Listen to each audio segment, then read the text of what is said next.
안녕하세요. 판례 읽어준 남자 명현호 변호사입니다. 오늘은 부산 지방법원에서 판결한 판결문을 읽어드릴 텐데요. 사건명은 2029단 318 사건이고요. 주된 사건 혐의가 이제 공무집행방해 상해입니다. 대부분의 공무집행방해가 술 취한 상태에서 경찰관들을 폭행한다거나 상해하였을 경우에 발생될 텐데요. 이 사건 같은 경우에도 출동한 사법경찰관을 폭행하고 상해하였다는 혐의로 검사가 공소를 제기한 사안입니다. 먼저 주문을 보면 징역 1년에 집행유예 2년이 나왔어요. 집행유예 2년이 나왔는데, 그러니까 일반적으로 대응하면 집행유예 정도는 만들 수가 있는데, 이 사건을 제가 소개시켜 드리고자 하는 이유는 집행유예도 못 받을 상황이었기 때문에 제가 판결문을 간략하게 소개를 해 드리려고 하는 것입니다. 사실관계를 보면 왜 집행유예가 안 나올 수도 있었는지에 대해서 확인이 가거든요. 한번 간략하게 읽어드리고자 하겠습니다. 사실관계를 설명해 드리겠습니다. 자, 사실관계는 두 가지로 구분하고 있어요. 1번 그리고 2번. 판결문상으로는요. 검사가 그렇게 공소를 제기했고요. 자, 1번 행위는 피고인이 이제 사법경찰관에 대해서 폭언하고 폭행한 건을 이제 요약하고 있는 것이거든요. 자, 피고인이 2022년 12월 17일 새벽 1시 55분경에 부산 중구 블라블라 여인 추천지 주점에서 술에 취한 채 누워버렸나봐요. 그래서 계산도 안 하고 있고. 그래서 이제 피해자분이 신고를 한 거겠죠.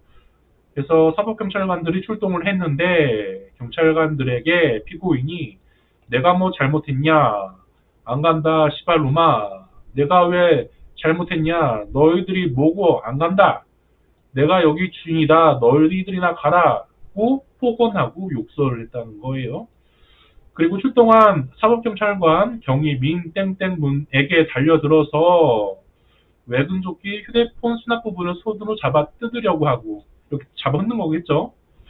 그리고 같이 출동한 경사 이땡땡의 외근 조끼를 지속적으로 잡아 흔들어 폭행하였다. 흔드는 것도 폭행이 될 수가 있습니다. 때리는 것만 폭행이 아니에요. 옷을 잡고 늘어지게 한다거나 옷을 잡고 흔드는 경우에도 멱살을 잡는 것도 폭행에 해당되어요. 그래서 담당 검사가 이게 폭행이다. 특히 피해자들이 사법경찰관이었고 직무를 집행하기 위해서 피고인이 쓰러진 주점에 왔다는 거죠. 그러니까 직무를 집행하고 있는 사법경찰관들을 폭행했다는 혐의로 이제 공무집행 방해로 의율을 하고 있는 것이죠. 1번 사안은 쉽죠? 이 사실관계는 다 쉬워요. 그냥 이해만 하시면 됩니다. 제가 말씀드리는 거예요. 근데 2번이 문제예요. 2번. 피고인이 그대로 현행범으로 체포되어서 지구대로 끌려갔으면 좋았을 텐데 체포되는 과정에서 이제 출동한 사법경찰관들이 타고 온 자동차에 이제 인치가 될 거 아니겠습니까? 이 자동차에 탄 채로 피고인이 창문을 발로 걷어찼다. 그러면서 동시에 사법경찰관인 경위 전땡땡의 오른쪽 허벅지 안쪽 부위를 어떻게 했습니까? 치아로 이빨로 물어뜯은 거예요. 이빨로 물어뜯으면 피나고 상해가 발생되겠죠. 그래서 전치 2주 14일간의 치료가 필요한 대퇴의 열린 상처 상해를 가하였다라는 거예요. 그러니까 피고인이 사법경찰관을 폭행한 것만이 아니라 상해를 가한 사안입니다.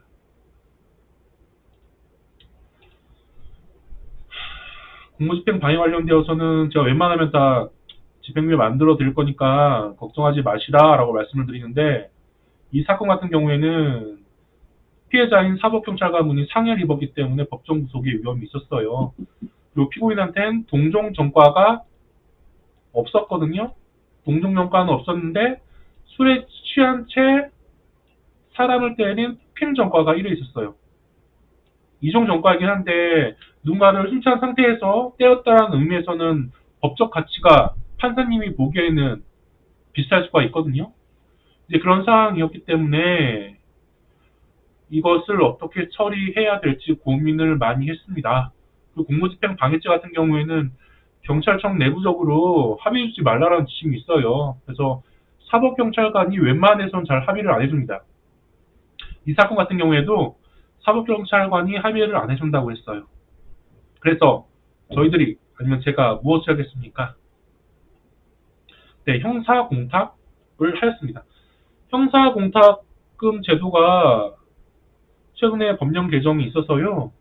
피해자의 구체적인 인정사항이 모르더라도 법원에 일정한 금전을 피해자를 위해서 공탁할 수가 있어요. 작년 11월부터 법이 개정돼서 시행되고 있거든요. 형사공탁 제도라는 게 이제 있다는 것은 많은 분들이 알고 계신데 피해자의 인적사항을 모른다고 하더라도 형사공탁금을 넣을 수 있다는 것은 잘 모르세요.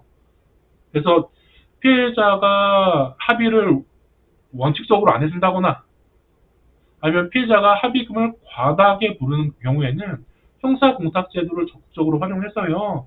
피해자의 인적사항을 몰라도 법원에 적극적으로 공탁금을 집어넣어야 됩니다.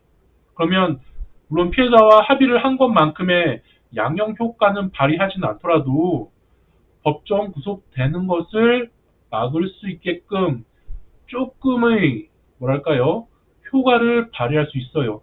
이 사건 같은 경우에도 허벅지가 물려서 상해를 입은 사법경찰관과 합의를 안 했거든요. 그래서 저희들이 그 상해를 입은 사법경찰관분의 인적사항을 몰라도 법원에 공탁을 할 수 있다라는 제도를 활용해서 금 500만 원을 공탁했어요. 500만 원을 공탁했고 이제 판사님이 피고인에 대한 양형을 참작함에 있어서 피고인이 피해자 상해를 입은 사법경찰관 정땡땡 분을 위해서 500만 원을 공탁한 점을 유리한 요소로 명확하게 기재를 해주고 계십니다.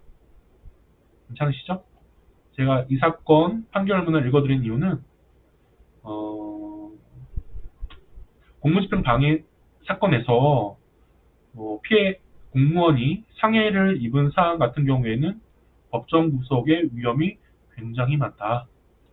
그래서 아무것도 하지 않고 판결을 받으면 굉장히 위험하니 형사공탁제도를 적극적으로 활용하는 것도 유효한 방안이 될 수 있다.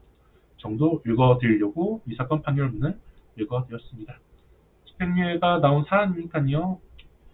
혹시라도 공무집행 방해죄 혐의로 수사를 받고 있고 사법경찰관이 2주 이상의 상해를 입은 사안이라고 한다면 신중하게 대응을 하셔야 되는 것이고 구체적으로 어떤 방법으로 사건 대응해야 되는지 명확하게 모르시는 분들은 반드시 법률 전문가 상담 조력을 받으시면서 사건 준비하시기 바랍니다. 마치도록 하겠습니다. 감사합니다.